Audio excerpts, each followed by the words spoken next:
and people bow down and worship me, and everything that I want arrives just the way I want it when I want it. You know, if it was that way, what would be the fun of it?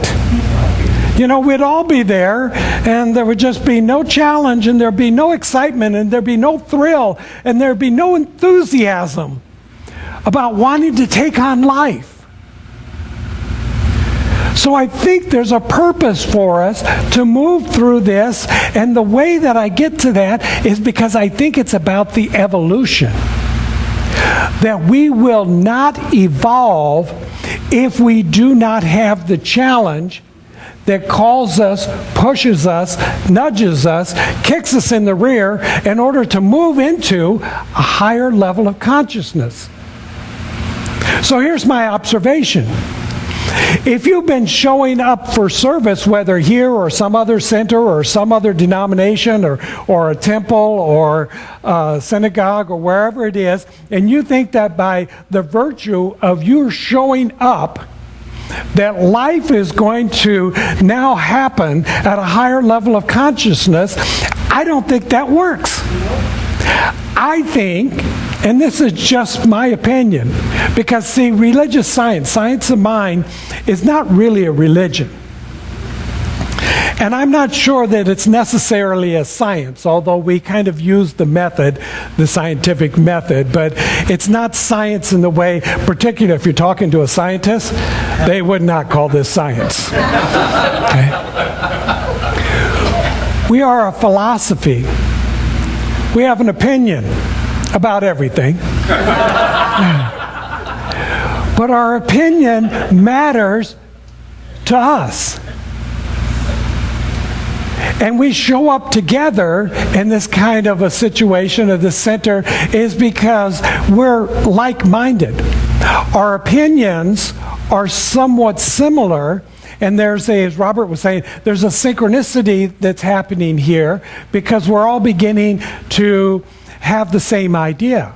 We're all beginning to have the same thoughts. We're all beginning to have the same experience. And so we want to show up together because we can support each other in doing that. Why would you want to go someplace else where when you said, well, here's my opinion, and everybody else said, not? So you want to show up where people are like-minded. Not because it's the only place, but because it's a place in which you find yourself in this connection. That's what we talk about when we talk about being a member here. It's about the engagement. It's about a connection that's happening with one another.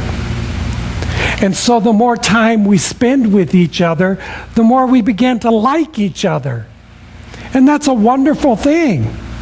We're beginning to share in our experience. We're beginning to support each other because the way life presents itself, not everything is working in the right and perfect way for everybody at the same time. So what we can do is that we can support each other when our experience is not at the highest level we want it, knowing that we'll have an opportunity to support someone else when their experience is not at the highest level that they would like. And we can be together in this, and we can move through this, and we can create our own little evolution in consciousness right here and right now. What I wanted to say about the Science of Mind magazine for this month is, besides the fact that it's a beautiful cover this month, and it has these molecules or atoms or something, so it kind of gives you an idea that we're about science. You know? Just my opinion. But they're celebrating 84 years of consistent publication, the Science of Mind. Yes! Our founder, Ernest Holmes, began this. And in the affirmations this month, they're using all of his writings, all of his affirmations. So this happens every October. The October issue, because during the year they have different ministers and practitioners doing the affirmations and the reading. But this month, it's all Ernest Holmes. And so you can begin to read and understand where he was, like in 1926, 27, when he began this movement, this philosophy, and this publication to talk about what he was beginning to realize. So I encourage you to, if you haven't got a copy of this, to get a copy of this, because you get the essence of what Ernest was really about. And there's also some articles in here that talks about our history, that talks about the movement, talks about how we got to where we are today, because it's an evolution. And Ernest Holmes said, do not stop with the words that I write, or the words that I speak, or whatever it is that I've published, but stay open. Stay open to discovering that there's more to be learned, more to be realized, more to be brought forth into the experience of life. And don't create a church so that people come together out of a sense of obligation, but create a center by which people want to come through and want to celebrate that they have found a community in which they are feeling at home, in which they are finding that there are others who think along the same lines that they do. And by creating that community, we will create a world that works for everyone.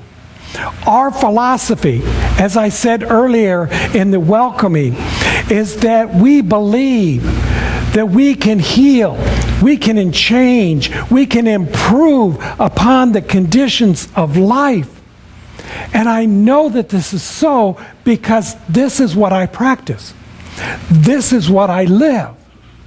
We can change the condition. Now, I can't change your condition. I can change my condition. And I can guide you through the process of you changing your condition, because your solution, your answer is within you. Ernest Holmes uses two quotes consistently from the master teacher Jesus that he has based this entire movement upon. And the first one is that it is done unto you as you believe. And Ernest Holmes emphasizes those two little letters, as.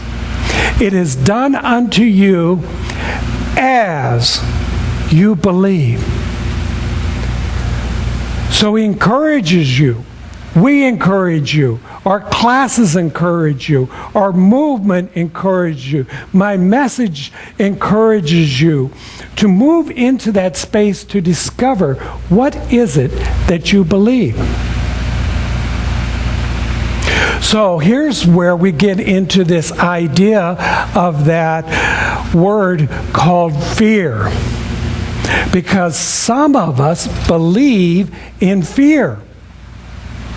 Now, we don't say it that way. We don't walk out there and say, I believe in fear. I believe in evil. And so it's going to happen in my life. But what we believe is that the divine intelligence is not going to be here with me when I need it. So fear is the absence, or the belief in the absence of this divine intelligence, this thing that I call God, which is not out there someplace, it's in here.